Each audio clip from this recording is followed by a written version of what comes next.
네, 지난 금요일 미국 고용 지표가 쇼크로 다가왔습니다. 네, 글로벌 증시 리더의 고견을 들어봐야겠죠. 오늘 GFM 투자연구소 이진우 소장 자리하셨습니다. 안녕하세요. 네, 안녕하세요. 안녕하십니까. 네. 그러니까 이 고용 지표가 쇼크로 나오다 보니까 테이퍼링이 연기될 네. 거라는 전망도 나오고 예. 또 한편으로는 이제 경기 회복이 둔화되는 게 아니냐. 그래서 스태그플레이션 얘기가 계속 나오는 것 같은데 좀 어떻게 보고 계신가요? 네, 그 참 오랜만에 듣는 용어입니다. 스태그플레이션. 스태그네이션, 경기 침체 플러스 인플레이션, 물가 상승. 그 예전에는 뭐 흔히들 말하기로 2차 대전 전만 하더라도 경기 안 좋으면 물가 떨어지고 경기 좋을 때 물가 오르고 그런 관계였던 게 어쨌거나 뭐 경기도 나빠지면서 물가는 물가대로 오르는 그런 상황을 우리가 스태그플레이션을 했는데 이제 이 얘기가 슬금슬금 나오는 게 별로 기분은 안 좋습니다. 한번 스태그플레이션 해서 이렇게 검색을 해보면요. 외신은 이런 식으로 뭐 많이 나옵니다만 대표적인 거 두 개만 한번 잡아봤습니다. CNBC 같은 경우에 하루 전에 나온 기사인데요. 이태리에서 총리도 한번 역임하셨던 분이죠. 몬티 마리오 몬티. 네, 지금 여기가 유럽의 경제 회복에 있어서 지금 스태그플레이션이 가장 큰 위협이다 이렇게 얘기합니다. 결국은 뭐 통화 완화 정책 그리고 경기 부양한답시고 재정 막 뿌리고 하는 거 이게 결국은 뭐 인플레를 갖고 올 수밖에 없다는 거고 그다음 더 힐즈 같은 경우는 이게 정치 매체라고 봐야 되겠는데 워싱턴에서 의회 관련한 기사가 많은데 여기도 지금 The Return of Stagflation, 스태그플레이션의 기환 뭐 돌아왔다 그리고 뭐 이런 얘기가 나옵니다. 자, 이래 되면 이제 파월 의장이나 뭐 하다못해 바이든 행정부도 부담스러울 수밖에 없는 그런 언론의 흐름인데 우리 국내 기사도 한국 경제도 이렇게 했죠. 김현석 기자가 쓴 테이퍼링 걱정은 끝났는데 그런데 스태그플레이션 이따가도 한 번 더 소개해드리겠습니다만 이런 식입니다. 고용 확인하고 나서 스태그플레이션 신호가 나온다. 지금 이제 이런 기사 보시면은 지금 미국의 이 빨간색은 인플레이션 서프라이즈 인덱스라 해서 지금 최근 나오는 CPI든 PC 물가지수든 간에 굉장히 가파르게 치솟고 있는 중입니다. 그런 와중에 이제 경제 이코노믹 서프라이즈 인덱스는 계속 시장 예상치 못 미치면서 좀 이렇게 깔아앉는 그런 상황이니까 지금 뭐 스태그플레이션이라는 용어가 참 몇십 년 만에 다시 등장할 만한 그런 어떤 상황은 된 것 같습니다. 네. 이 방송을 시청하고 계시는 만약에 학생분들이 계신다면 네. 경제학 교과서에서는 이제 그렇게 말을 합니다. 아까 2차 세계 대전 이후에 네. 경기가 침체됐었고 전쟁 이후에 네. 이제 그거를 풀기 위해서 케인즈의 그 거시 경제론이 나왔죠. 정부가 네. 돈을 무작정 풀어야 된다. 그러고 보니까 70년대 들어와가지고 오일 쇼크가 발생하면서 성장은 없는데 물가만 올라가지 않습니까? 네. 스태그플레이션이 발생하니까 레이건 대통령의 소위 말하면 신자유주의 정책, 고전학파 경제가 들어와서 돈을 풀기 시작을 해버리죠. 그래서 최근에는 이제 이 두 개를 합성을 했습니다. 그래서 MMT라고 해서 모던 마니터리 시어리라고 네, 이제 네. 이야기를 하는데 방금 주신 그 말씀을 듣고 보면 이 스태그플레이션의 해법이 있느냐. 지금 우리가 농산물 가격도 오를 수밖에 없는 게 농산물을 이렇게 뭐라나 추수하든 거두든 많은 외국인 노동자들이 지금 이 팬데믹 상황 때문에 일자리가 거의 뭐 네, 없는 네. 상태거든요. 네. 공급이. 그러다 네. 보니까는 가격이 오를 수밖에 없는 상황. 그러면 전 세계적인 공급망 체인에 있어서의 제한이 물가 상승으로 오를 수밖에 없는 것으로 간단 말입니다. 이거는 네. 경기의 좋고 나쁨을 떠나서 발생할 수밖에 없는 그런 상황이지 않습니까? 그렇죠. 예. 네. 그러다가 지금 뭐 중국이 이렇게 나오니까요. 어쨌거나 지난주도 다뤘던 국가통계국 발표 제조 PMI는 어떻게 하든 뭐 50.1이라 해서 50 위에 숫자를 만들었습니다만 차이시는 지금 이게 제조업이 49.2, 네. 서비스는 뭐 서비스업 같은 경우는 국가통계국 자료도 47로 뚝 떨어지고 하니까 경기 쪽은 이렇게 그리고 물가 쪽은 박사님 지금 설명하신 것처럼 여기저기서 계속해서 물가 상승은 뭐 실제 현실로 다가오고 있고 하니까 이 얘기가 자꾸 이제 나올 수밖에 없는 상황입니다. 예. 네. 네, 그러면은 좀 저희가 그 고용 지표를 조금 더 이제 자세히 들여다보겠습니다. 네. 그러니까 비농업 부분의 일자리 창출 개수가 이제 예상치에 못 미쳐도 한참 못 미쳤다라고 지금 평가를 받고 있는데 어떻게 해석을 해야 되나요? 그러니 그 이틀 전에 나왔던 ADP 민간 고용이 이번에 안 좋았지 않습니까? 네. 그것도 시장 예상치의 뭐 절반에도 못 미치는 그런 상황이었는데 그나마 저는 이제 지난 금요일 고용 지표를 좀 보자 싶었던 거는 사실 좀 엇박자가 많았거든요. ADP가 안 좋아도 난팜은 좋거나 이 거꾸로의 경우도 네. 많아가지고 노동부 발표하는 난팜까지도 봐야 되겠다 싶었는데 생각보다 진짜 안 좋았어요. 네. 지금 시장 예측이 75만 개인데 슬라이드 보시면은 23만 5천 개에 불과하니까 물론 그 전달이 제법 상향 조정되었습니다. 94만 3천 개 하던 게 100만이 살짝 넘었으니까요. 네. 지금 이때 작년 이때 코로나 때문에 2천만 개 일자리 날라간 이후로 그동안 회복됐다고 하지만 아직도 한 533만 명 넘게 회복이 안 되고 있는 상황인데 이제 이 코로나 때문에 어지간한 경제 지표 그래프가 뭐야 싶을 정도의 흐름이 돼서 이 김현석 기자 기사에 이렇게 나와 있더라고요.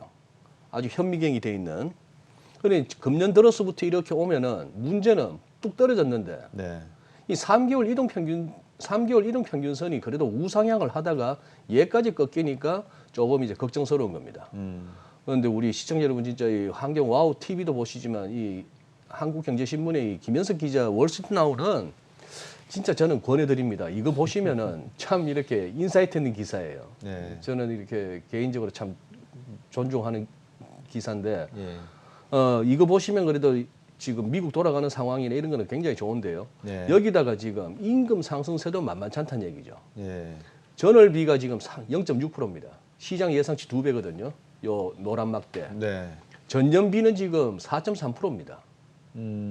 그래서 지금 전 노동자 평균으로 했을 때 시간당 한 30불, 31불 가까운 그런 상황인데 네. 이것도 결국 이제 그런 상황. 그리고 재밌는 게 이거 한번 보시면은요. 아직도 우리가 코로나 타령을 할 수밖에 없습니다.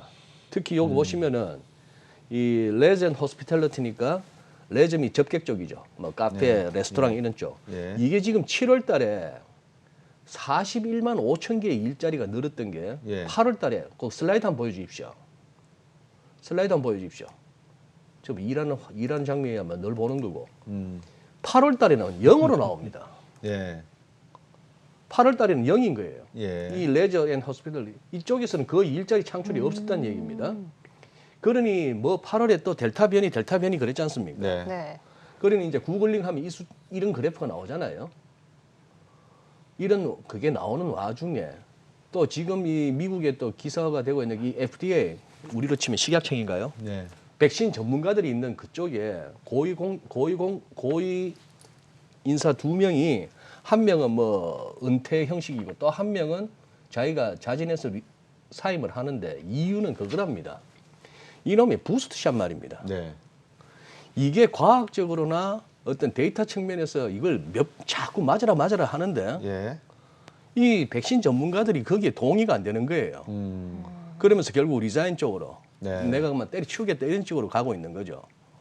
뭐 이스라엘은 그렇게 백신 접종 잘 됐다고 하던 나라가 계속 지금 확진자가 늘고 네. 이 백신 타령은 그거 한데 어쨌거나 저걸 가지고 뭐 그것도 있겠죠. 하도 아프간 어쩌고 저쩌고 하고 덮을 게 많으니까 뭐 백신 타령, 코로나 타령을 하는지도 모르겠습니다만 네. 코로나는 참 여기저기서 다양하게 잘 써먹고 있는데 예.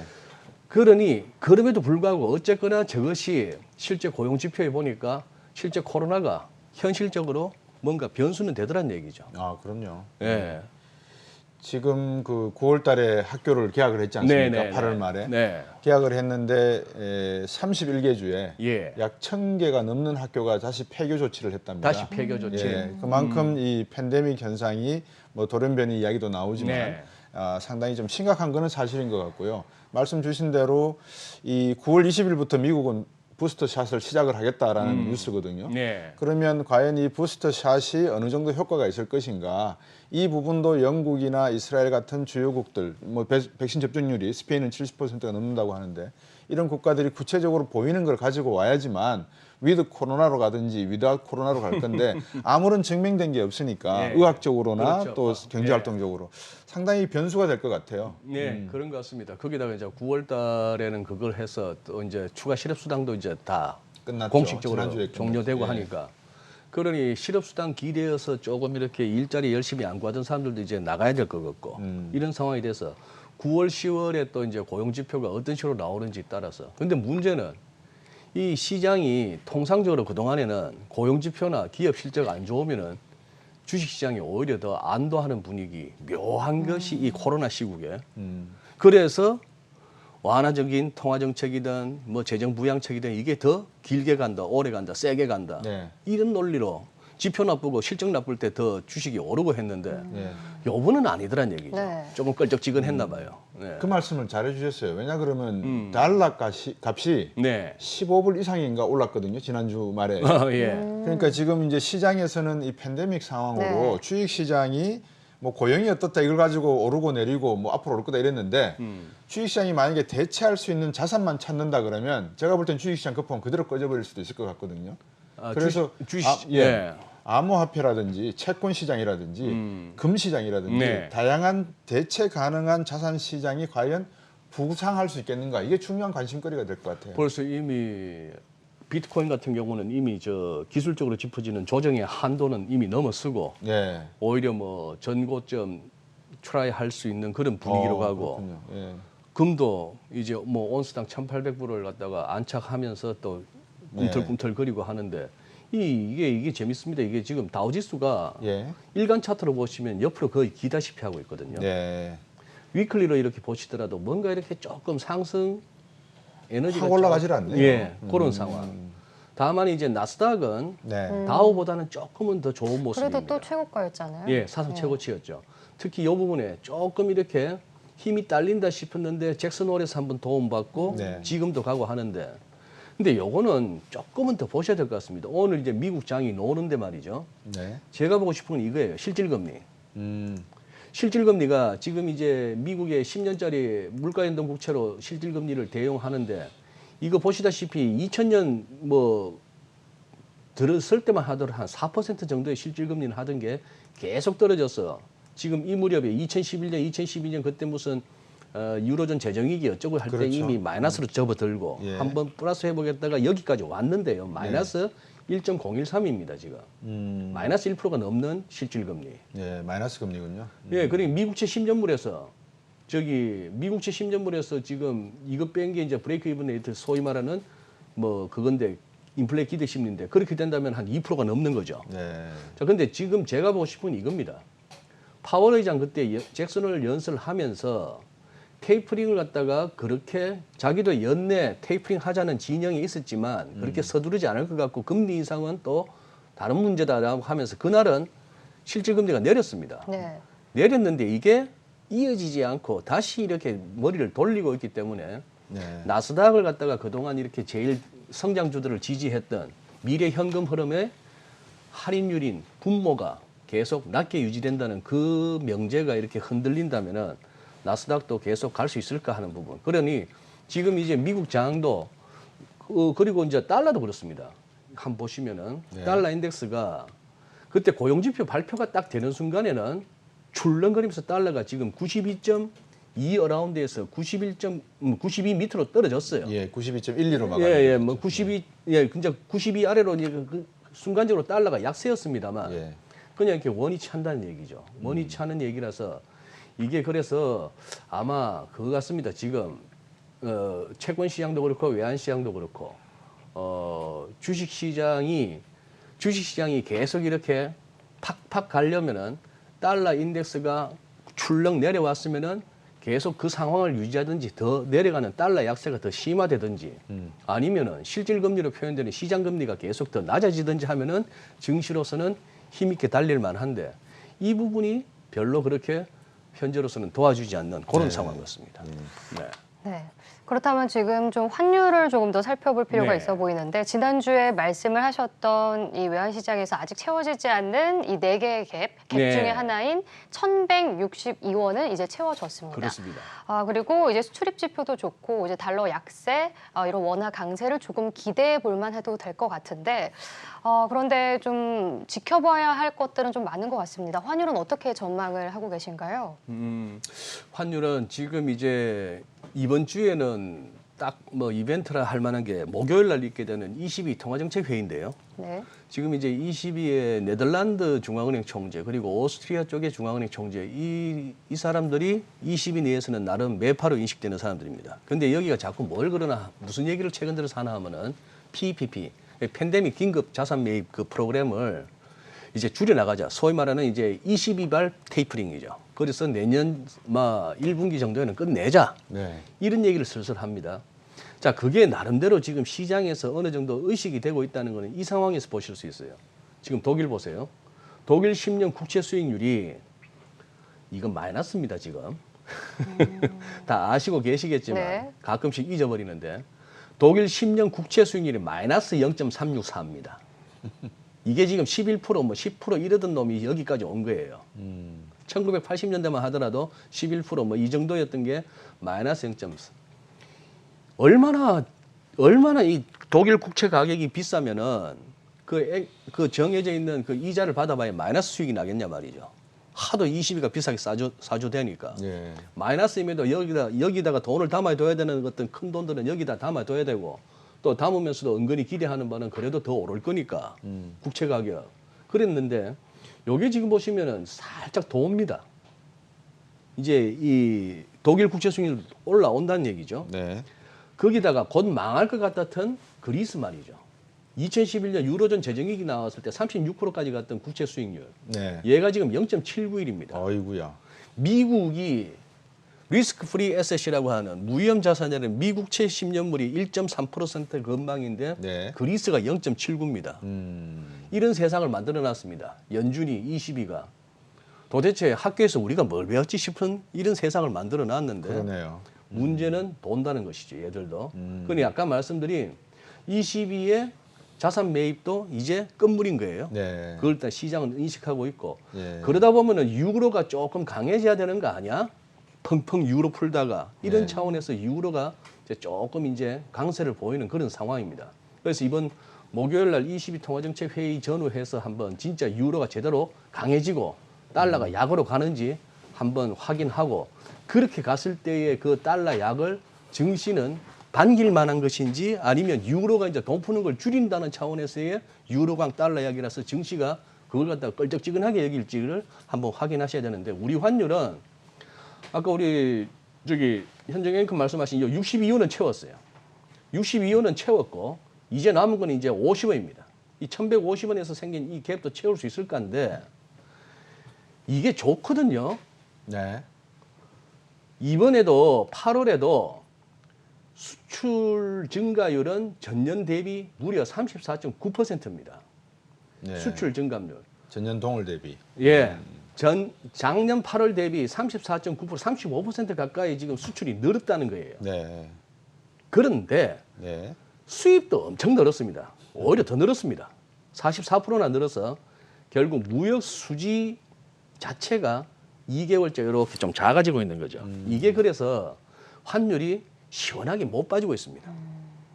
여기다가 지금 이거 뭐 월 한 16억 달러 정도의 그 무역 수지 갖고는 우리 지금 뭐 서학개미들 뭐 요즘 들어서는 중학개미 얘기도 나오던데 바깥에 주식하자 하면서 들고 나가는 달러에 비해서 이건 너무 적은 거죠. 네.